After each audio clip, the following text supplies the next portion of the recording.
Right now, folks, to talk about some of this market action, we're going to jump over to our man, Steve Rhodes. Don't forget, you can check out Steve's outstanding program, The Trader's Edge, 11 a.m. Eastern Time, right here on Tiger TV and on YouTube, and his daily newsletter, Mastering Probability, folks.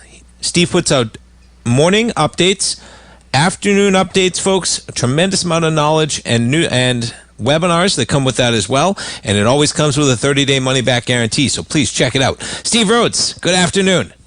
Hi, Tommy. How you doing? Good to be with you. Yeah, good to talk to you as always, man. How's your Monday going? Good. You know, it's kind of cool. Friday's price action generated really a perfect set of charts to share with the audience out there. And I've got right now what I've got up on the screen here are the multi-time frame set of charts that we look at each day during the Trader's Edge show. So I want to take everybody back to Friday. This is a snapshot at 12:09 p.m. And if you were listening to the show right then and there as we were going off the air, I gave a gigantic caution signal to the day traders out there. Because what we had going on inside, whether it was the NQ that we were looking at or the ES Mini, we had all kinds of bottom signals. So let's go through them. This is the multi-time frame chart for those folks that aren't familiar with the Trader's Edge show or my newsletter or anything. And here we take a look at the NQ and we break it down by daily. So I've got a daily time frame, a 5-hour, 4-hour, 2-hour, 1 hour, 30-minute, 15, and 10-minute time frame chart. So we kind of cover everything there. And at 12:09, we had Rhodes momentum indicator signals that we talk about during this segment here with you, TD9 count patterns, A to B equals CD patterns. So it's a perfect teaching moment. So now, and we know what the results are, but let's simply go take a look at it. On the 5-hour time frame chart, which is a 300-minute here, we can see that price was attaining the 1-to-1 price objection level up there. So we know that we had that. The 4-hour time frame chart was completing a TD9 count bottom pattern. And what we like to take a look at is if a bottom is going to form, let's say on a daily time frame, you can take a look at the daily. We were trading well below market profiles at that stage. We're going to start seeing those signals turn on these intraday charts. And this is how we put together the pieces of the puzzle. If we take a look at the next piece, it was a 2-hour chart, which needed a bullish reversal candle to confirm a Rhodes momentum indicator bottom. The 60-minute time frame chart was forming a TD9 count bottom, was going to go ahead and complete at 1 p.m. The 30-minute chart was going to complete its TD9 count bottom at 12:30. The 15-minute already had a confirmed TD9 count bottom pattern.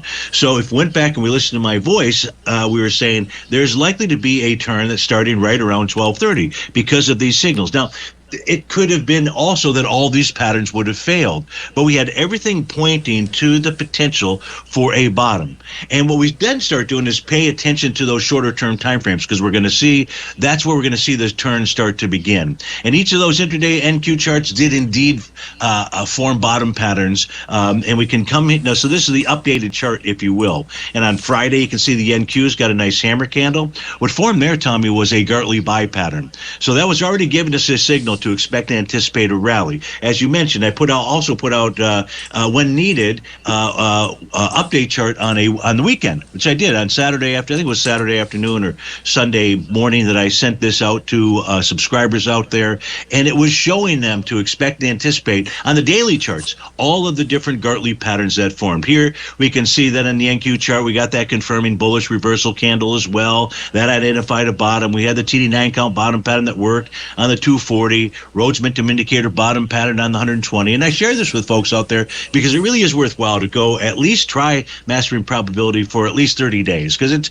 you've got a 30-day money back guarantee. Cancel it on day 29. It's not going to cost you anything. You're going to get great value. You're going to be able to, I'm going to teach you how to do this yourself so that you can track. Here's the ES mini charts as well, Tommy, for the intraday. Nice bullish hammer candle confirming a Gartley buy pattern there. The 4-hour, 5-hour, 2-hour charts, all doing the same type of things out there, informing those bottoms. And then it asks the question, well, so where do we go to now? What are the markets going to do now? So sure. So it's a great time to try mastering probability. The ES mini at 2 o'clock today. So these are 2-hour time frame charts. What we also like, what I like, is synergy, where the time frame, whatever time frame you're looking at, is generating the same message. And here we've got two TD9 count bottom patterns that were forming this afternoon at 2 p.m. We got that little push. You mentioned a little acceleration. That 2 p.m. push that we got negated the 2-hour TD9 count top. That says that markets want to move higher. Now, the next chart pattern for the 2-hour bar doesn't complete till 4 p.m. And if we close above 25,657.25 on the NQ at 4 p.m., it's going to negate its TD9 count top. Now, when I say negate a TD9 count top, folks, I'm talking about a further rally is expected and anticipated. For the YM, for the Dow Equity Future Contract, it's 47,421. For the Russell 2000, it's 24,76. And that's at 4 p.m., so anything can take place. It's 323 right now between now and then. But if price closes above those levels, expect that the rally is going to continue. If a rally of any substance is also going to form out here, we should see the New York Stock Exchange, the advanced decline oscillator. Tell me what that is. That's the difference between the advanced decline line, but the difference between the 39 and 19 period exponential moving average. When I took this snapshot about 20 minutes ago, price of that oscillator was above zero. Closes above zero, it starts to provide buyers with an edge. If it closes above zero again tomorrow, it does provide buyers with an edge. The spot VIX index is targeting its 50-day exponential moving average at 1752. If price gets below that, it also provides buyers with an edge. So something to look for. Now, the spot VIX, I'm not sure where it's trading right now, Tommy. Is it? Do you have it by any chance? What that reading 1793 right now. Okay, so it's got to get below that 1752. Otherwise, it creates a cautious market out there. By day's end, there's another element that I take a look at. But by day's end, and I mentioned we took a look at the ES, the NQ, and the Russell 2000. They all formed Gartley buy patterns on Friday. The Dow Equity Future Contract is likely going to form a three-river Morningstar candle formation. That's the bullish reversal candle to confirm its A to B equals CD pattern to the downside. The ES Mini and the ES NQ and the Russell 2000 are also trying to form new daily profiles. Now, the NQ's profile takes us all the way back, the top of that profile, all the way back to its all-time high. This is a gigantic profile. It also wraps around the prior profile. That's a signal that we should expect a consolidating market. You mentioned it's a two-way market out there. You're absolutely right. We've got a two-way market out here. There's another thing that, and this is the seasonal pattern, by the way, and I've identified the area, which is basically between November 1st and the 20th, which is a choppy market historically. So we've got that seasonal issue to deal with. Last Wednesday at 5:42 in the afternoon, the moon was at perigee. Everyone was talking about how beautiful the full moons were. Perigee is when the moon is closest to Earth during its lunar cycle.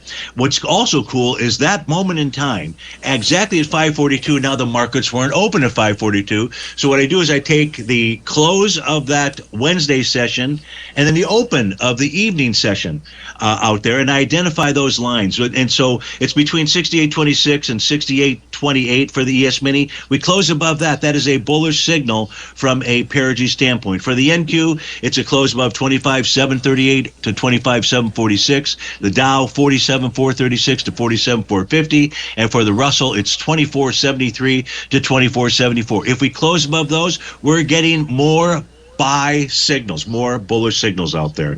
So great teaching moments with regard to the chart patterns on Friday afternoon. And now we did pay attention to these perigee pivot points. If we close above them, odds favor we continue to move higher. That is great stuff, Steve. I was listening Friday when you were talking about it, man. How could you not be tuned in with the action on Friday? It is quite a market, and yeah, 200 points down, 200 points up in the S&Ps. I had mentioned NVIDIA, right? Down the market cap of NVIDIA. My goodness, 850 billion down, 500 billion up. Maybe we'll get some trading action, man. Not maybe. We're in it right now. Yeah. Steve, thanks so much, man. We look forward to the program tomorrow. Folks, check out Mastering Probability. You heard it. Great newsletter by Steve daily and even on the weekends. Steve, have a great one, man. We'll talk to you tomorrow. You bet.